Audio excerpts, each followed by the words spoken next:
आगे आपको जगह दिखाएंगे जहाँ बैठने की जगह और भी हैं, हम वहीं भी आपको ले चलेंगे। अभी शुरू स्टार्टिंग में हम लोग आए, थोड़ा बच्चों को तफरी यहाँ पे करवा रहे हैं, तो इंशाल्लाह ताला हमारे साथ रहिए, आगे आपको ले चलेंगे।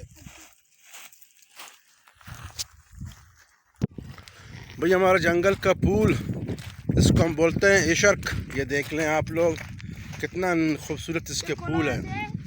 ये जंगली है, इसका इशर्क बोलते हैं। और भी अभी सीज़न है इसका, थोड़ा बाहर का मौसम आ रहा है करीब करीब। यहाँ भी आप लोगों को हम दिखाएंगे।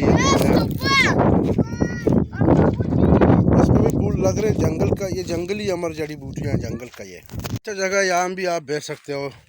ये कितना खूबसूरत जगह है, देखो यहाँ पे, इसमें मज़ा ही कुछ हो रही है। देख लें आप, जो मेरा नाज़रीन है, हम खासकर मुझे कहते हैं कि आप ऐसा वीडियो बनाओ, उनकी खातिर मैं वीडियो बना रहा हूँ। नाज़रीन ये भी अच्छा जगह है बैठने का, यहाँ भी आप लोग बैठ सकते हो। ये पूरा पॉइंट है, यहाँ पे देखो सच्चाई लगा सकते हो। यहाँ पे पूरा ये जगह बिल्कुल सेफ जगह है, यहीं आप यहाँ पे बैठ सकते हो, एंजॉय कर सकते हो, खाना बना सकते हो। ठीक है, यहाँ भी आप बैठ सकते हो। शुक्रिया। अच्छा धीमा वो निकाय करे।